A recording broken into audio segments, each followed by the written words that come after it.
Israel ने गजा पर cease fire के बाद अब तक का सबसे बड़ा हमला किया है। इजराइल के हवाई हमलों से पूरा गजा दहल उठा है। इस भीषण हमले में 413 लोगों की मौत हो गई है, जबकि सैकड़ों लोग घायल हैं। एक तरफ इजराइल और हमास के बीच सीज फायर की बातचीत चल रही है, दूसरी ओर इजराइल ने हमास पर अटैक तेज कर दिए हैं। गजा में उत्तर से लेकर दक्षिण तक हर जगह हमले की सूचना मिली है।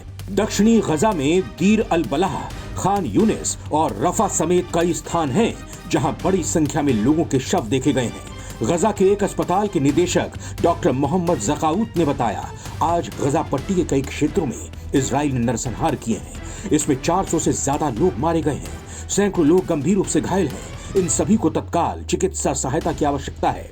अस्पताल के अंदर और बाहर शवों के ढेर को देखा जा सकता है। बताया जा रहा है कि इजराइल के हवाई हमलों में हमास के कई प्रमुख नेता मारे गए हैं।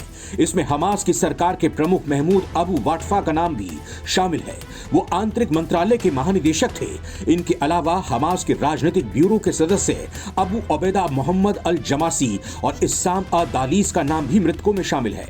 रॉयटर्स के अनुसार 19 जनवरी को युद्ध विराम के बाद से ये इजराइल के गजा में सबसे बड़े हमले हैं। ये हमले तब हुए जब दोनों पक्षों में युद्ध विराम आगे बढ़ाने पर बातचीत अटकी हुई है। इजराइल और हमास के बीच 19 जनवरी को हुए 3 चरणों वाले युद्ध विराम को बनाए रखने के तरीके पर असहमति है। अमेरिका और अरब मध्यस्थ पिछले 2 हफ्तों में हुई बातचीत में दोनों पक्षों को युद्ध विराम के लिए मनाने में नाकाम रहे हैं। इजरायली आर्मी का कहना है कि उसने गजा में हमास के ठिकानों पर हमले किए हैं।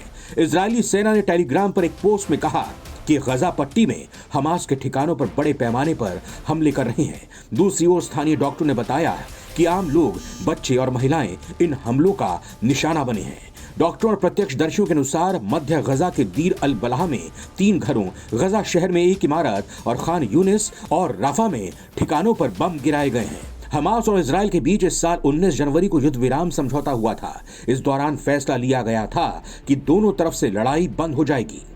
अब इस समझौते को आगे बढ़ाने को लेकर दोनों में मतभेद हैं। इस बीच हिंसा फिर से शुरू हो गई है। इजराइल ने हमास के खिलाफ सैन्य बल बढ़ाने की भी बात कही है।